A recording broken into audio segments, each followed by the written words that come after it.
짜릅게 맞닿았던 입술, 그 온기가 채 가시기도 전에 현관에서 울리는 소리, 딩동, 그리고 익숙한 남편의 목소리가 들려왔죠. 형님, 저예요. 민수예요. 오늘 전해드릴 사연 끝까지 집중해주세요. 여러분의 추억을 더듬는 옥상의 누워입니다. 네, 안녕하세요. 오늘 저희가 함께 나눌 이야기는 은하라는 가명을 쓰는 구독자분께서 보내주신 사연입니다. 뭐랄까? 몸의 통증보다 더 깊숙한 곳에서 시작된 어떤 외로움, 그리고 그 속에서 피어난 위태로운 감정에 대한 이야기예요. 네, 사연을 읽어보니까 정말 감정선이 아주 세밀하게 그려져 있더라고요. 단순히 어떤 사건이 있었다가 아니라 그 속에서 느꼈던 감정들, 그 미묘한 변화들까지. 맞아요. 그래서 저희가 오늘 이 사연을 좀 더 깊이 들여다보려고 합니다. 사연 주신 은하 씨의 목소리로 또 관련된 인물들의 목소리로 최대한 그 감정을 전달해 드리려고 해요. 어떤 분석이나 평가보다는 그냥 그 이야기에 한번 같이 빠져보는 거죠. 좋습니다. 그럼 은하 씨의 이야기 속으로 한번 들어가 볼까요? 깊은 밤이었어요. 은하 씨는 그날도 잠을 이루지 못하고 있었죠. 고질적인 허리 통증, 그리고 목 디스크까지. 통증이 너무 심해서 밤마다 깨는 게 일상이었어요. 옆에는 남편 민수 씨가 세상 모르고 자고 있고요. 고른 숨소리가 들려오는데 그게 또 그렇게 서운하게 느껴졌다고 해요. 아픈 건 난데 이 고통을 오롯이 나 혼자 감당하고 있구나. 그런 생각. 원래는 나만 참으면 되지. 다들 이렇게 사는 거지. 그렇게 생각했대요. 그런데 어느 순간부터인가 몸이 그냥 아프기만 한 게 아니라 뭔가를 애타게 기다리는 듯한 그런 느낌을 받았다고 합니다. 네. 그런 은하 씨의 상태를 지켜보던 남편 민수 씨가 어느 날 제안을 하죠. 여보, 우리 형한테 한번 가보래. 형 물리치료사인 거 알잖아. 아휴, 다른 건 몰라도 그 손끝은 진짜 기가 막히게 정확하대. 사람들이 그러더라고. 그 말을 듣는데 은하 씨 마음이 좀 복잡했어요. 아니, 형님인데 내가 재수인데 그 앞에서 내가 어떻게... 아니, 그래도 내가 재수인데 좀 그렇지 않아? 민망하고? 남편은 근데 진심으로 걱정하는 눈치였어요. 민망하긴 뭐가 민망해. 아픈데 요즘 당신 밤에 잠도 잘 못 자고 혼자 막 우는 거 내가 다 봤어. 더 심해지기 전에 가보자. 남편의 걱정스러운 얼굴을 보니까 차마 거절은 못하겠고, 근데 이상하비도 그 형님 준호 씨의 이름을 떠올리니까 마음 한구석에서 뭔가 좀 낯선 기대감 같은 게 스물스물 피어오르는 걸 느꼈다고 해요. 이게 그냥 치료에 대한 기대인지 아니면 다른 무언가인지 그때는 몰랐죠. 그렇게 해서 결국 형님, 그러니까 준호 씨의 병원을 찾아가게 됩니다. 병원에서 만난 준호 씨는 아주 침착하고 또 정중한 모습이었어요. 어서 오세요, 재수 씨. 민수한테 얘기 들었습니다. 많이 불편하시다고. 이쪽으로 오시죠. 아프면 치료받는 거예요. 너무 어렵게 생각하지 마세요. 은하 씨는 어색함에 그냥 고개만 끄덕였어요. 그날따라 자기가 입고 간 얇은 니트 원피스가 괜히 신경 쓰이더래요. 치료받기엔 좀 불편한 옷인가? 그런 생각도 들고. 치료가 시작됐어요. 준호 씨의 손이 은하 씨 허리에 처음 닿는 순간 은하 씨는 저도 모르게 숨을 딱 멈췄다고 합니다. 자, 이제 조금 지압 들어갈게요. 혹시 불편하시면 바로 말씀하세요. 치료받는 거라는 걸 머리로는 아는데 이상하게도 그 손길 하나하나가 너무 또렷하게 느껴지는 거예요. 애써 모른 척 했지만 어쩔 수 없었죠. 그리고 두 번째 치료 날이 다가왔어요. 이번에는 은하 씨가 옷장 앞에서 한참을 서성였대요. 어떤 옷을 입고 갈까? 그냥 편한 옷 입으면 되는데 자꾸만 신경이 쓰이는 거죠. 속으로는 계속 되뇌었어요. 이건 치료야. 그냥 아픈데 고치는 거잖아. 다른 생각하지 말자. 그런데 마음 한구석에서는 지난번 그 손길, 그 분위기를 다시 느껴보고 싶은 그런 마음이 자꾸 고개를 들더래요. 병원에 도착해서 만난 준호 씨는 여전히 침착했어요. 그 변함없는 모습에 은하 씨는 자리도 모르게 아주 약간 아쉬운 마음이 들었다고 합니다. 왜인지는 모르겠지만요. 오늘은 좀 어떠세요? 지난번보다는 조금 나아지셨길 바랍니다. 자, 오늘은 조금 더 깊이 들어가 볼게요. 괜찮으시겠어요? 두 번째 치료는 첫 번째보다 더 부드럽고 익숙한 느낌이었다고 해요.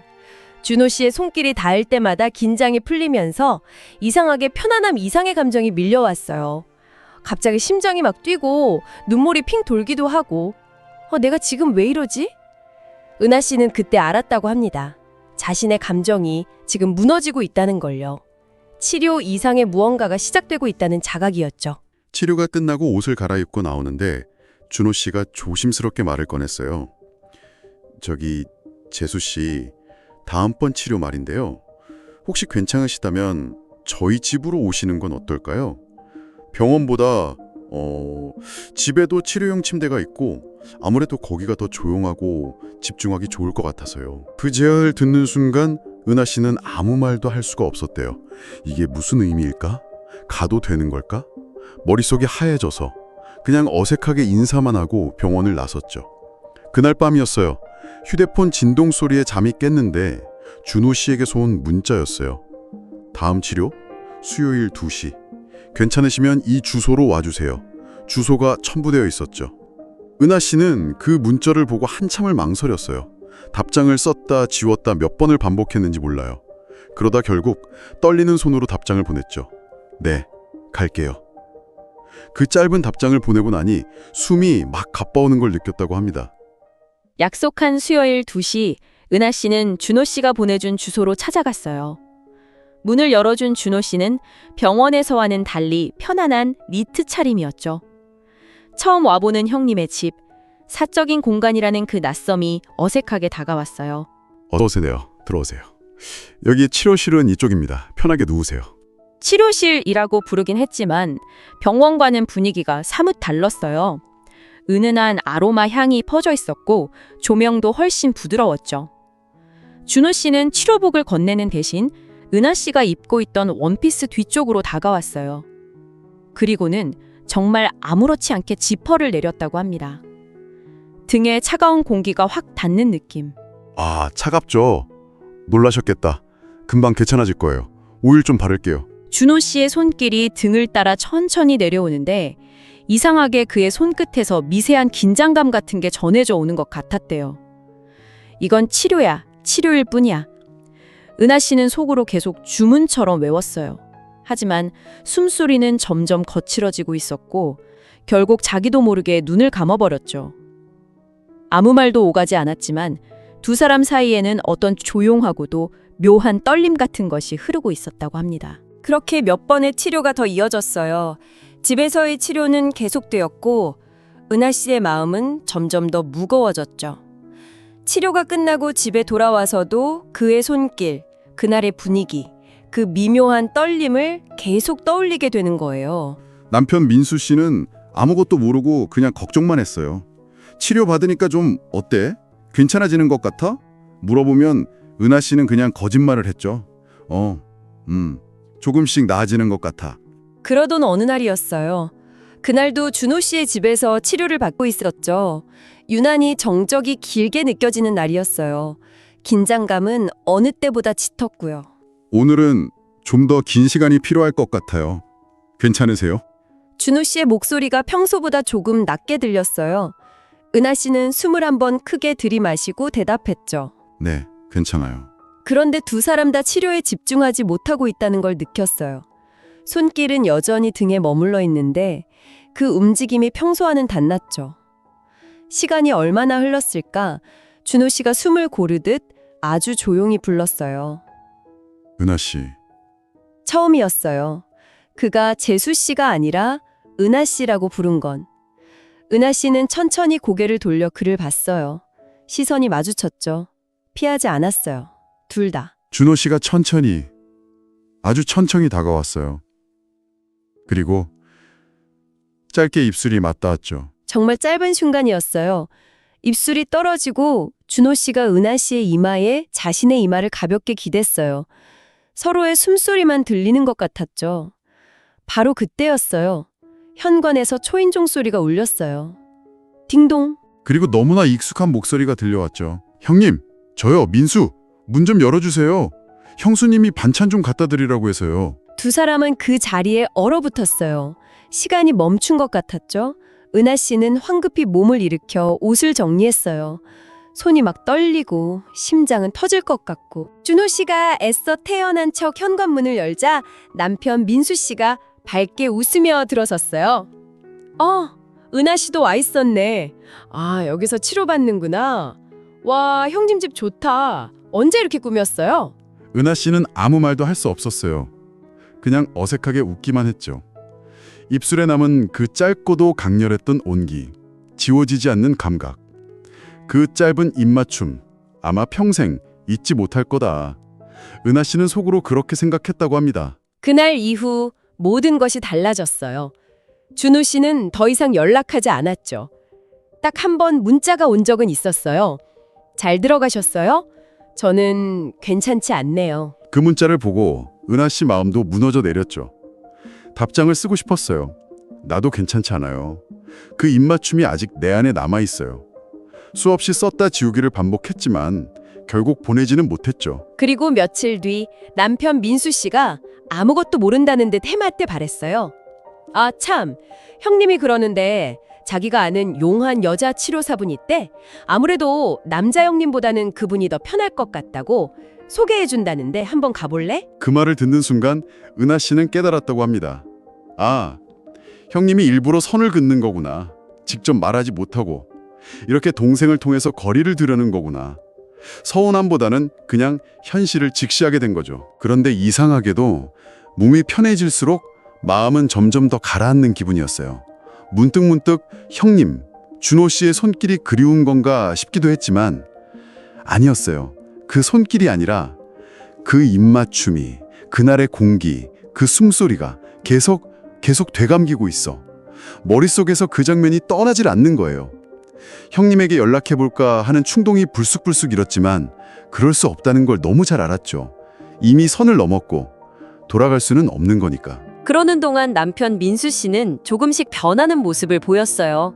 예전보다 더 은하 씨를 챙기고 걱정해주고 어느 날 밤에는 장든 은하 씨의 손을 가만히 잡아주기도 했죠. 그 손길에서는 어떤 전율 같은 건 느껴지지 않았어요. 하지만 익숙하고 따뜻했어요. 현실의 온기였죠. 은하 씨는 그 온기와 가슴속에 남을 또 다른 온도의 기억 사이에서 혼란스러웠다고 합니다. 시간이 흘러 1년이 지났어요. 큰 댁에서 제사가 있던 날이었죠. 오랜만에 온 가족이 모이는 자리였어요. 그리고 그곳에서 은하 씨는 준호 씨와 다시 마주하게 됩니다. 1년 만에 본 형님은 눈에 띄게 야위어 있었어요. 눈빛도 뭔가 예전의 그 차분함과는 다른 흐릿하고 꺼진 듯한 느낌이었죠. 짧게 인사를 나눴어요. 잘 지내셨어요, 형님? 네, 재수 씨는요? 그게 다였죠. 더 이상 할 말이 없었어요. 어색한 공기만 감돌았죠. 설거지를 하고 있는데 준호 씨가 조용히 다가왔어요. 그리고 낮은 목소리로 물었죠. 요즘은 괜찮으세요? 몸은? 은하 씨는 차마 그를 볼 수가 없어서 시선을 싱크대에 고정한 채 대답했어요. 네, 많이 좋아졌어요, 이제는. 안 아파요. 바로 그때였어요. 시어머니가 두 사람 쪽으로 다가오시는 게 느껴졌어요. 그리고는 마치 아무것도 아니라는 듯 하지만 날카로운 눈빛으로 두 사람을 번갈아 보며 말했죠. 은하야, 너 혹시 형님 요즘 좀 이상하지 않니? 살도 많이 빠지고 형 힘이 없어 보여. 혹시 설마 너한테 뭐 그런 마음 있었던 건 아니겠지? 심장이 덜컥 내려앉는 것 같았어요. 은하 씨는 애써 아무렇지 않은 척 대답했죠. 형님이요? 에이, 아니에요, 어머님. 형님 좋은 분이세요. 조용하시고 또 따뜻하시고. 그러자 시어머니가 의미심장한 표정으로 말했어요. 그렇지, 좋은 사람이지. 그래서 더 걱정이 돼 나는. 그 말이 무슨 뜻인지 은하 씨는 알 것 같았다고 합니다. 제사가 끝나고 집으로 돌아온 지 며칠 안 돼서였어요. 남편 민수 씨가 걱정스러운 얼굴로 이야기를 꺼냈죠.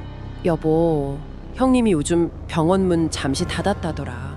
몸이 좀 많이 안 좋다고 하더라고. 쉬어야 한대. 그 말을 듣는데 가슴 한쪽이 쿵 하고 내려앉는 기분이었어요. 몸이 안 좋아서일까? 아니면 마음이 아파서일까? 은하 씨는 알 수 없었죠. 다만 그 이후에 자신의 존재가 조금이라도 얽혀 있을지도 모른다는 생각에 마음이 무거웠어요. 남편은 그런 은하 씨 속도 모르고 말을 이었어요. 형이 평소에 말은 잘 안 해도 당신 아픈 거 엄청 신경 써줬었어. 나한테도 맨날 당신 잘 챙기라고 잔소리하고. 아무튼 나도 이제부터라도 더 노력할게. 당신 다시는 그렇게 아프지 않게. 내가 더 잘할게. 남편이 내민 손을 은하 씨는 마주 잡았어요. 익숙한 따뜻함이었죠. 고마웠어요. 하지만 마음 한구석에는 여전히 다른 온도의 기억이 남아 있었어요. 쉽게 지워지지 않는. 그리고 어느 날 밤 늦게 정말 예상치 못하게 준호 씨에게서 문자가 왔어요. 마지막 문자였죠. 은하 씨, 잘 지내시나요?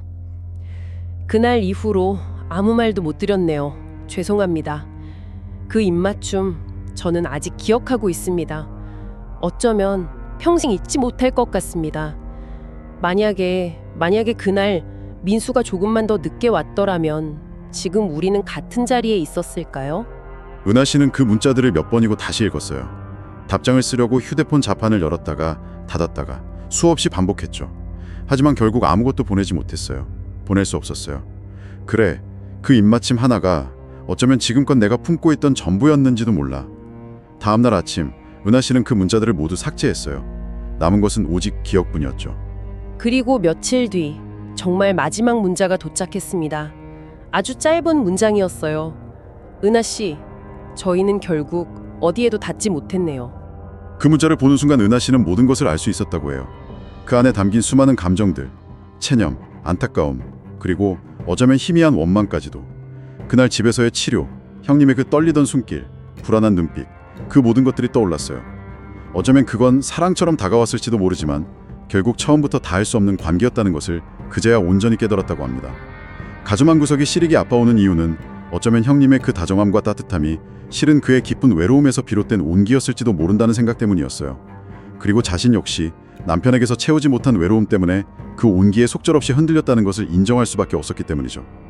형님이 왜 병원문을 닫고 떠났는지 그 진짜 이유에 대해서는 아무도 말하지 않았고 은하 씨도 더 이상 묻지 않았다고 합니다. 그냥 침묵 속에 묻어두기로 한 거죠. 작년보다는 조금 나아진 듯 보이기도 했어요. 하지만 눈빛은 여전히 어딘가 흐릿했죠. 두 사람은 아무 말 없이 그냥 스쳐 지나갔어요. 멀어지는 그의 뒷모습을 보면서 은하 씨는 아직도 자신의 마음속에 무언가가 남아있음을 느꼈다고 합니다. 완전히 사라지지 않은 어떤 감정의 잔해 같은 것. 그날 밤 집으로 돌아온 차 안에서 하늘을 보며 은하 씨는 혼자 질문을 던졌다고 해요. 우리가 그때 느꼈던 건 정말 사랑이었을까? 아니면 그냥 서로의 외로움에 기댄 잠시의 도피였을까? 답은 여전히 알 수 없어요. 하지만 한 가지는 분명히 깨달았다고 합니다. 진짜 야함은 어떤 행위에 있었던 게 아니라 하지 말아야 할 걸 알면서도 결국 하려고 했던 그 순간 그 자체에 있었다는 것. 그 아슬아슬한 경계에서의 떨림. 그것만큼 강렬한 건 없었다는 거죠. 그 떨림은 여전히 생생하게 느껴지지만 이제는 돌아가서도 안 된다는 것을 은하 씨는 잘 알고 있었어요. 옆자리에 앉은 남편이 은하 씨의 손을 잡았어요. 그 익숙한 온기. 은하 씨는 남편의 어깨에 조용히 기댔습니다. 조금은 늦게 도착한 진심이었지만 그래도 이게 진짜라는 걸 이제는 안다고. 그렇게 사연은 마무리됩니다. 네, 오늘 저희가 함께한 이야기는 닿을 수 없는 온기였습니다. 정말 많은 생각을 하게 만드는 사연이었던 것 같아요. 맞아요. 때로는 정말 한순간의 어떤 강렬한 감정이 평생 잊지 못할 기억으로 남기도 하잖아요. 하지만 그 기억에 너무 매몰되어서 현재의 소중함, 내 옆에 온기를 잊어서는 안 된다는 걸 또 생각하게 되네요. 그렇죠. 그게 외로움이 만들어낸 온기였든 아니면 정말 찰나의 어떤 떨림이었든 결국 우리가 발딛고 살아가야 할 현실의 온기를 선택한 은하 씨의 마지막 모습이 참 깊은 여운을 남기는 것 같습니다. 네.